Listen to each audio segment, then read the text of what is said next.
Thank you. Good evening, ladies and gentlemen. Hello, boys, girls, freaks and geeks, and my God, you people look fucking fabulous. Yes, give yourselves a round of applause. Woo! Oh, this is incredible. This is why I was looking forward to the show, because you guys are my kind of freaks. Normally I'd work corporate shows, just means cheap business suits and cocktail dresses as far as the eye can see. But you guys look fucking spectacular. Especially loving the fucking makeup there. Oh. Hey. But no, like, you guys have got mirrors. You know how fabulous you look, and you're probably slightly more wondering about who the fuck I am and what I'm doing here. So, who the fuck am I? Exactly. I've been wondering that all my goddamn life. So, to answer that question, my name is Preacher Mahdeeb, and I am a sideshow artist. That's a statement that usually raises a few questions, so let me get those out of the way. First, of course, is why am I called Preacher? It's a very long and interesting story. My parents called me Preacher. Next question is, of course, why is my family name Mahdeeb? Some of you will recognize it from Dune, the name of the main protagonist, Paul Mahdeeb. The reason I changed it is because I came from a family that called me fucking Preacher. Parents were hippies. I believe it was heavily inspired by some seriously controlled hallucinogenic substances. They sobered up by the time they had my brother John. He's an osteopath, likes his bake, knows his cheeses, wears a lot of beige, you know, he's done well for himself. Oh, and yes, I'm a sideshow artist. And if you don't know what a sideshow artist is, I wouldn't really stress it, to be honest, I'm not that sure myself. As far as I can tell, it means professionally unemployable. And that works out well for me, because I've spent my entire life working really hard, learning all manners of weird and wonderful stunts with the ultimate aim of avoiding any kind of real job. Yeah. I've got a few friends in my audience tonight who'll give a shout out and will confirm that I have never worked a day in my fucking life. And it's great. I've never had a... I've worked like 2 hours at a time, but never a whole day. I've worked for 2 hours over my entire life. And that was an accident. But yes, this it's worked out great for me. I've never had a job. I've never had a boss or time card or pension or job security or money or any of that stuff. The apparently sideshow performer or sideshow artist is Latin for fucking idiot. And I've thought about this whole, growing up and getting a real job. I really can't see it working out well for me. One of the first stunts I ever learned is called a blockhead. It's where you hammer a metal spike into your face. That's great for on stage. Unfortunately, I can't see it being very good in the job market. There's not a job in the world worth interviewing for where the interviewer will look at you straight in the face and say, "Do you have your own nail?" So yeah, I'm sure the few of you in the audience have twigged that I'm Irish. Yes, it's true. I was born and raised in Ireland. I know it's hard to tell with the basic language skills and opposable thumbs and all, but yeah, I am Irish. And I don't know if any of the more alternative guys in the crowd have ever been to Ireland. Hey, but if you haven't, don't go. Fucking terrible place. Really is. And trust me, I live there. It's the kind of place where men are men. Where women are men. Where sheep are nervous, twitchy creatures that got run a cheetah on crack. I mean, okay, Dublin's got its merits in the form of a mythic amount of pubs, but outside it's just fucking green and rolling hills and twitchy sheep. It's like somebody half-inched the Cotswolds and made a fucking island out of it. And it's the green that gets me. The green drives me fucking mental, because you're meant to be proud of this in Ireland. Ireland has this saying, we got 30 shades of green. What kind of fucking saying is that? 40 shades of green. Coming second place to Dulux is nothing for a nation to pride itself on, all right? But you guys are fine. Most of you guys here are English. Yes! Apart from the whole Brexit debacle where you should be fucking... Oh, apart from that, you've got tons to be proud of. Tiny little island in the middle of nowhere. You took over half the globe at one stage or another. You invented the world's most popular language. You turned football violence into a fucking art form. You weaponized complaining. You turned tea into a minor deity, queuing into a national sport. You've got William Shakespeare, Oscar Wilde, Mary Shelley, Terry Pratchett, David Bowie, Tom Jones, The Beatles, The Smiths, The Who, The Cure, The Sex Pistols, Motorhead, Iron Maiden, and Queen! And what have we got in Ireland? James bloody Joyce. Jedward, and green. A colour so fucking awesome we had to apparently name it 40 times. Oh, fuck Seamus Heaney. Jesus Christ, don't even get me started. I fucking hate Seamus Heaney with that undreamt of... This isn't part of the script, I'm just advising you all. If you have not read Seamus Heaney, fucking don't. There's no joke here, it's just, seriously, from my heart to yours, fucking leave that prick alone. He's the ultimate con artist, he just writes about whatever the fuck's in front of him. He actually talked one time in his poem about writing a poem and called it a fucking poem, and they celebrate this bastard. He's the greatest fucking con artist I've ever seen, and that's what I respect about him. I respect him about as much as I respect Ron L. Hubbard, who wrote sci-fi and then went, "It's real!" It's a religion! Yeah, he convinced people of that. That man is a fucking genius. He might be a prick, but he was a rich prick. Where the fuck was I? Sorry, I wasn't talking about Seamus Heaney. I wasn't meant to anyway. Yes, Ireland! So I left. Fuck off. I left Ireland, and I left for a variety of reasons, but it was mostly about the women.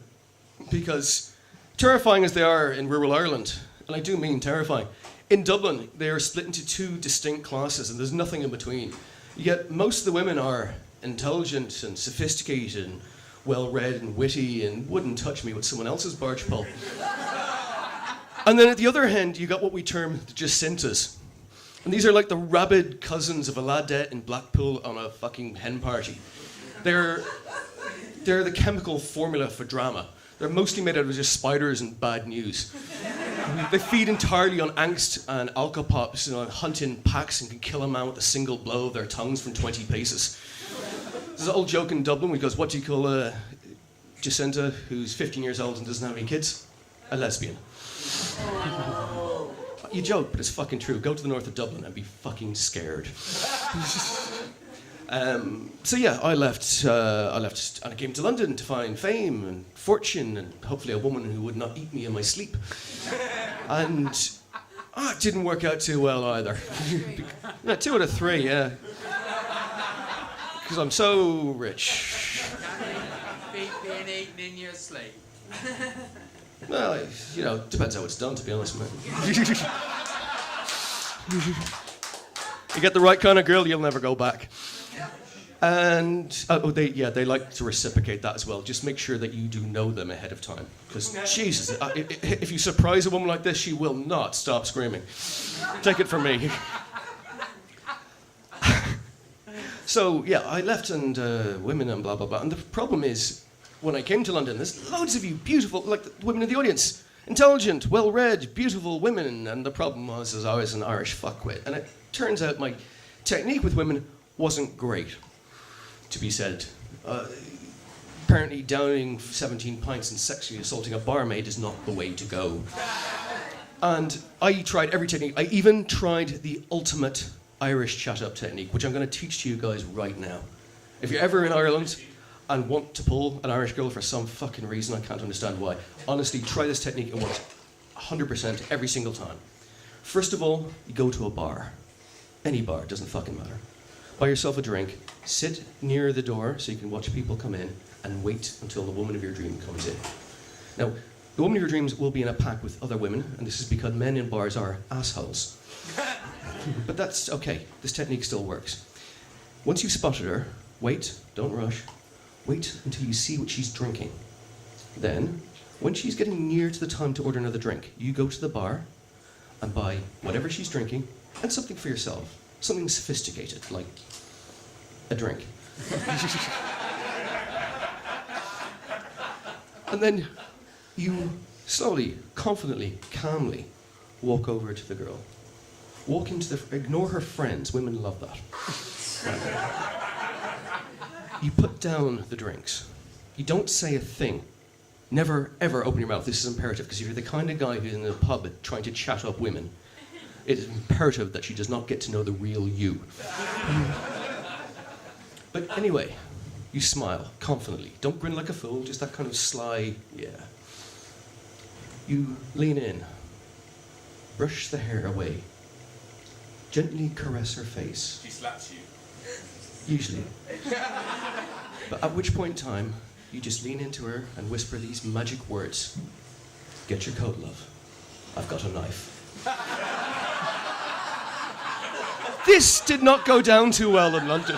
This is not the way to go. I mean, the judge could not have been more clear on that. He really couldn't. And I was living with this lesbian couple at the time who spent about 6 months just enjoying watching me go out and get drinks and thrown in my face until they eventually just took pity on me and sat me down going, right, we're women and we sleep with women. We are going to teach you how to pull women.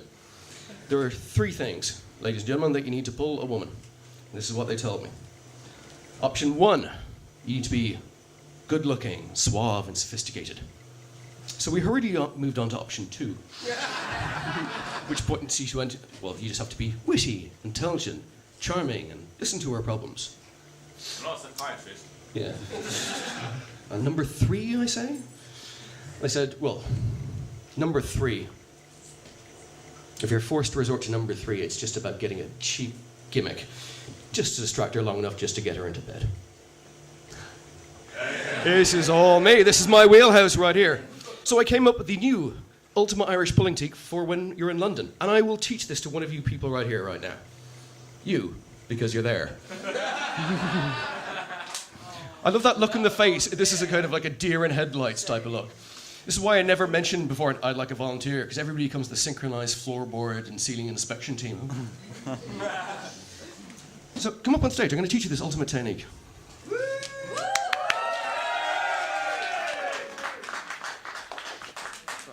What's your name, mate? Ross. Could you lick your eyebrows before? I'm not going to. I'm just going to call you Dave. That sounds way too complicated. So, Dave, imagine you are the beautiful woman of my dreams. To be fair, you're quite close. I've dated some dodgy women in my life. Mostly due to some very poor disco lighting, but the technique stays roughly the same at the beginning. You walk into the pub and wait for the woman of your dreams. This time, you do not need any drinks whatsoever, so it's grand, it's a bit cheaper. You start off by walking up to her and smiling in a casual manner. See, this shows confidence. It's called, I'm told women like confident men. Am I right? Yeah, see, no. Is it, right, actually, for the women in the audience, is there anything you like about men? Yeah, I fucking thought so. So, it's the same technique at this point. Remember, ignore her friends. They love that. Never say anything, because, again, you don't want her to get to know the real you. And instead of this time of offering her a drink, you instead produce a hammer. Again, she will instantly, when you pull a hammer on a woman in a pub, she will think, my, this is an interesting and sophisticated individual. This is unusual. He's not just buying me a drink, he's got a hammer. I'd like to hear more from this gentleman. It's the natural folk process. You take the hammer, and then you take a 6-inch masonry nail. Now, some of you sharper or more crafty types may notice this is actually a 4-inch nail, but I'm using man inches, so it's a 6-inch nail. Oh, I'd like to take a moment, by the way, weren't London's my warm pack, London City Sideshow, weren't they wonderful? They were fantastic. I'd like to take a particular moment to thank them for informing me on Wednesday that they were doing all the stunts I was going to do tonight and forcing me to rewrite my entire fucking show. Thank you, lads. Yeah, you are fucking claimed, my son. Anyway, back to the shut-up technique. You take the hammer, you take the nail, and then you hammer it into your fucking head.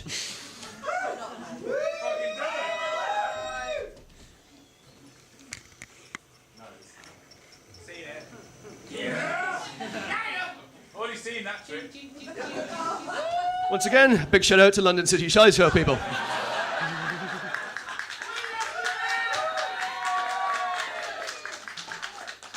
Now, you're 90% of the way there. If she hasn't run away screaming, you're in. But like every chat-up technique, it comes with a cheesy chat-up line. Your dad a thief. Sorry? Your dad a thief. Is your dad a thief? Best chat line.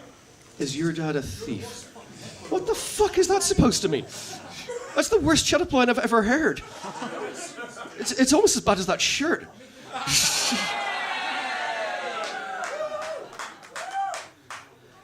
So yes, it comes to the final technique. It's the chat-up technique.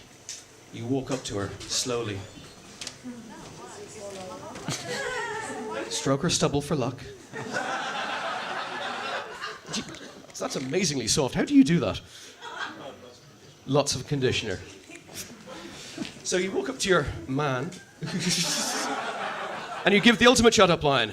Excuse me, I've got something long and hard inside me. Do you have to give it a pull?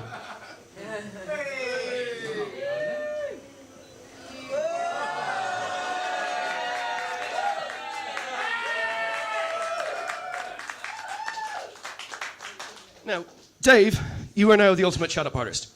Any woman in this room will fall instantly into your open arms if you try this technique on them. Trust me on this.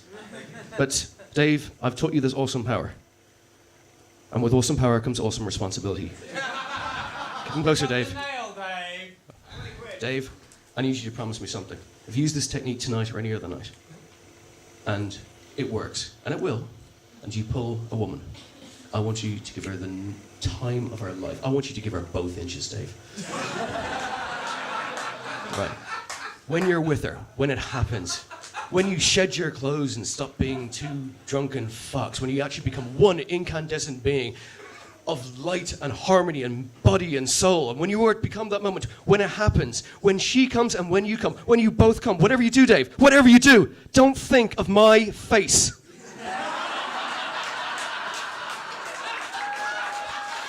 Ladies and gentlemen, Russ.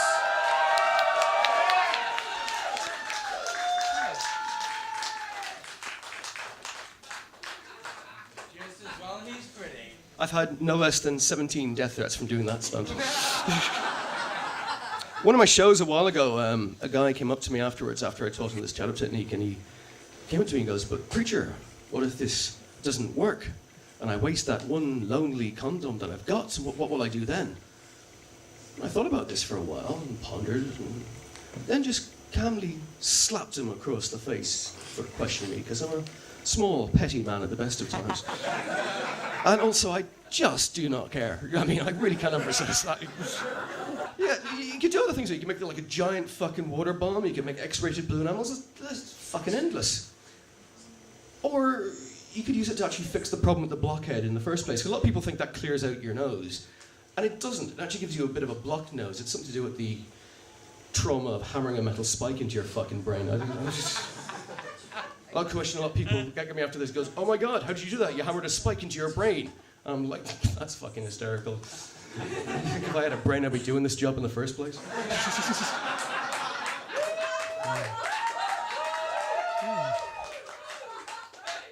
So I thought, what can you do? I came up with the idea of using this to unblock my nose. It's something called the skull floss. Once again, London City Sideshow, ladies and gentlemen.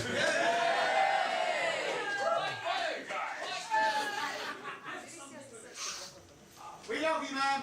What's your favourite flavour? Right, I'll ask you guys a question. Have you learned to identify the brand of condom by taste alone? Yeah, well, I know he can, the fucked up stuff that man gets to. Jeez, I watch Crime Watch. The feeling of spermicide in your nose is a very unique feeling, ladies and gentlemen. The trick in doing this one is when you suck at the next bit is not choking to death, so.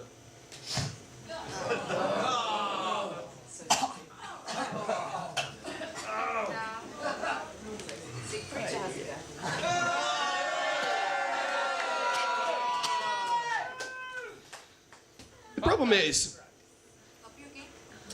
some fucking genius, some mad bastard with a hair and a coat and a lot of screaming, scheduled me to go on stage tonight directly after another sideshow act who know all my stunts.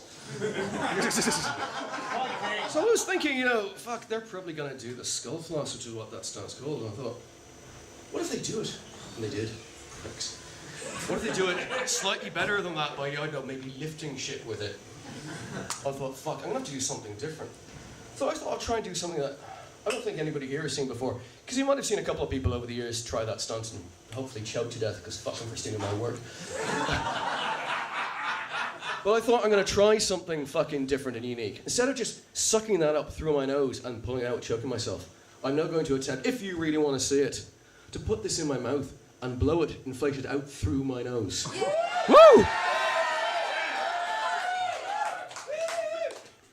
Right. We're all in this together. One hand wash the other. If I die doing this, I want you to swear in your lives you'll tell my mother I died saving an orphan or something. I do not want the priest at my funeral to say he died as he lived, stuck with a condom down his throat.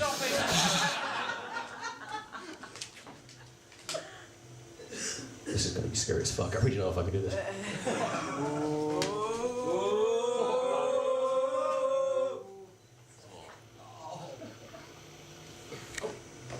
I'm going to give myself a couple of attempts. This is tricky as all hell. Go on. Right. I want to hear the Briggs round of applause if I get this. in you, preacher. That makes one of us.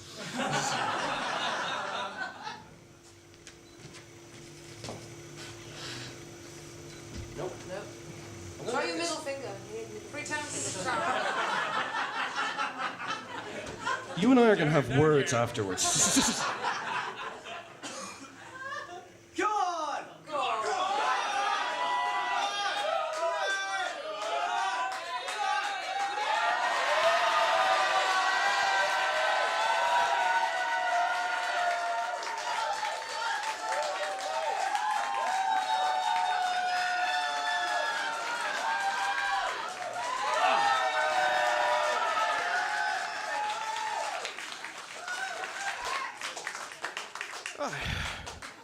By now, you're probably asking yourself, well, preacher, how have you made a career out of entirely shoving things in out of your fucking nose? And do you do anything else with your life, you sad, pathetic man? And yeah, the thing is, I've done all sorts of minor sideshow stunts. I've even got some Guinness World Records for it. Yes! I honestly don't know how many, because you think Guinness would let you know if someone else broke them. But I was actually at a show with Rico where someone was introduced who's got the world record for the fastest fire eating. And 3 of us went, actually, no, you don't, I do. We all had to like, sit back in stage and figure out who'd gotten the record recently. Turns out it was me, fuck him. But I do a couple of other stunts, and you're gonna like this one because it's competition time. This next stunt involves one of you lucky bastards in the audience, and you're going to get a prize. It's possibly her, it's possibly him. I don't know who it's gonna be. It may be you. But you want to do this. Because the prize is the ultimate prize in Sideshow. It is the mythic, the whispered about, the name magnificent. Free alcohol for the audience. Now, I want to make sure I'm absolutely clear after the debacle of the last show. One of you counts as getting a drink. I'm not buying around for the whole fucking bar. The bar has been informed of this. So, we need a couple of things for this stunt. First of all, we need a head of lettuce. Hey, because you can't have a good night without a little head. And the competition is, I'm going to throw this into the crowd with my eyes shut. Whoever catches it, you get the opportunity to try and win. Oh, you're so romantic. Toss up. Go on. It wasn't a sellout show. I mean, really. I can do this all night, people. All right. It's himself. Ladies and gentlemen, we have a volunteer. You stay there, sir. Just stand there. You look it. Now, of course, ladies and gentlemen, it's competition time. You can't have a competition with just a head of lettuce. That would be fucking stupid. More stupid than I am, of course. Which is a very razor-thin line. I know I'm kind of rocking a glass house there. But ladies and gentlemen, in order to do that, I need you to introduce you to the greatest sideshow performer in the world. Oh no, better than me. Who would have thought it? Don't laugh all at once. Ladies and gentlemen, please put your hands together for the greatest sideshow performer in the world, a world record holder in its own right. It is Satan's own tool. It is the Lawnmower of Doom! Now, You did hear me right. This in itself has a world record. Because back in 2009, I got the world record for the longest time balancing a lawnmower on my chin. I trained for fucking years to get that record. It's difficult as all hell. No one had ever done it before. I was so happy, so proud. And Guinness sent me that coveted fucking certificate. And they awarded it to the fucking lawnmower. My first ever world record, and this cunt stole it. So, here's the competition. You're going to stand there. Then I'm going to set the balance lawnmower of doom, which with its incredible skill, according to Guinness, is going to balance itself on my chin. We will set the lawnmower running. You will throw the lettuce. If you get it into the blades, you win a drink. Yay! If you don't, shame, derision, the pointing and the boos, which the audience will all chime in on, won't you? Absolutely. So, what's your name? Red. Yeah, I'm going to call you Dave. You may be sensing a theme here. Dave, are you ready, Dave? Yes. Yes, you are. All right. I'm going to move this out of the way. Now, Dave, I don't want you to keep me hanging. What I'm going to do is I'm going to balance the lawnmower on my face when it's running. When I let go, then you throw. When I let go, you do not fuck off for a cigarette, then come back and throw. It's a fucking lawnmower in my face. Do we understand each other? No. Right. You get no points. So you have that look in your eyes if you throw the lettuce and hit me in the fucking face. Yeah, you laugh. That does happen from time to time. You get a drink from us. Right. Dave, are you ready? Yeah. Lawnmower of Doom, arise!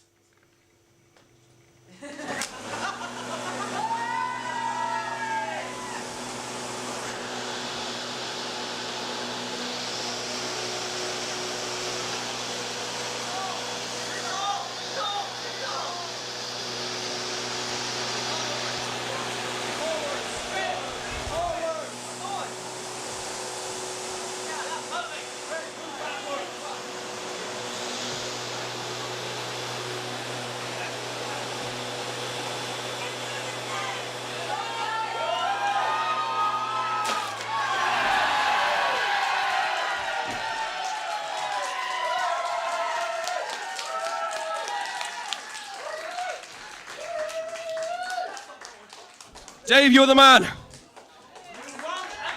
I promised you a drink, did I not? That's right. I did, but it is not going to be an ordinary drink. No. This is Night Terrors. We deserve a very special drink. And I'm going to give him the ultimate sideshow cocktail, which conveniently for tonight is called the Night Terror. Is it cinnamon? Is it semen? Is it semen? Later. I hope so. There may be some semen in it. So, ladies and gentlemen, in order for the Night Terror, we need to make the Night Terror. It has ingredients. Oh, fuck. Hey, Red. Yeah. We start with 2 sambucas.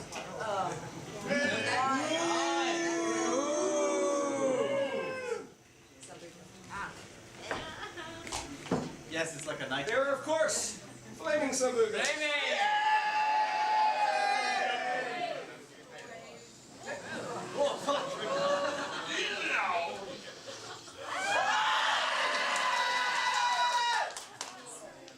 I believe in you.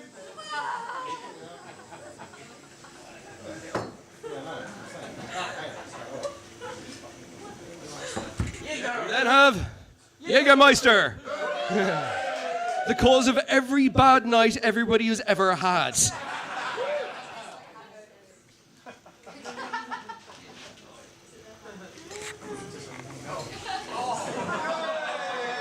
Why is it fizzy? Because it's Jägermeister and Coke. Health and safety. Yes. And ladies and gentlemen, last ingredients, of course, are 2 bottles of Dr. Gore's Brain Blaster, which I'm told at a distance looks suspiciously like 2 bottles of Doom Bar from Tesco. Doombar. Call me, child.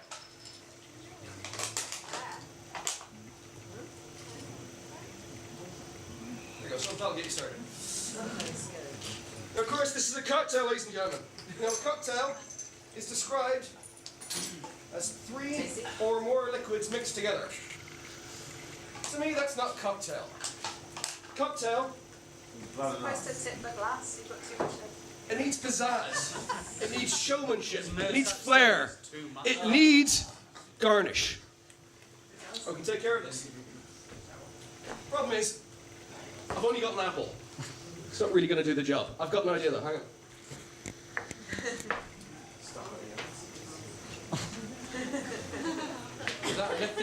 For any budding sideshow performers, handy performance tip. Remember to plug in your fucking equipment before you go on stage. Thank you. What you need a glamorous assistant. I don't know who the fuck she is, by the way, but she's... I'm already drunk, I'm no use to it. Oh, you are. You excuse the drama, it's actually a term of my insurance. I have to tie my hair up for this. Also, I've got 35 pounds of hair. He's telling the truth, people. It's literally in the insurance. We need an apple slice garnish. We have an apple, we have a chainsaw. What do you think's going to happen? The apple's gonna get fucked. Ladies and gentlemen, officially the most dangerous sideshow stunt in the world. So, ooh. Monkey scared. No, give me an ah. Ah. Now give me 20 quid.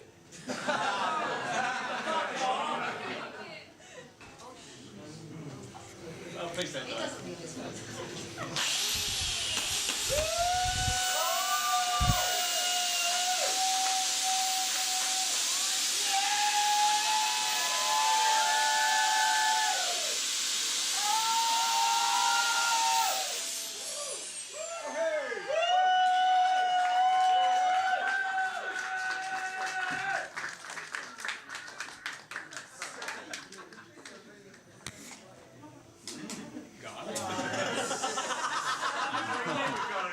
Ladies and gentlemen, garnish. This is the Night Terror, the ultimate sideshow cocktail. It's my reward for doing a show tonight. Dave, come up on stage and join me. You can do this. You can do this, Dave. Yep. Dave, don't drink it just yet. Hold on for a second. Important thing to know, ladies and gentlemen, about the Night Terror. It's not so much of a cocktail as it is a shot, because it has to be drunk all at once.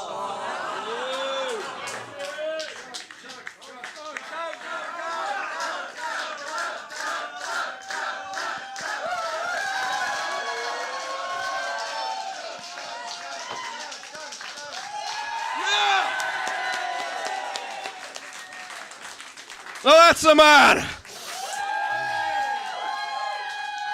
Ladies and gentlemen, I'd like to thank Dave here. Thank you very much. I'd like to thank my assistant, Rhiannon. I'm going to pay for that later. I'd like to thank the London City Sideshow for making this unnecessarily difficult. Most of all, have you enjoyed the show? Then I'd like to thank you. You've been a wonderful audience. I've been fucking appalling. Ladies and gentlemen, thank you and good night. Ladies and gentlemen, let's give it up one more time for Preacher Muldoon!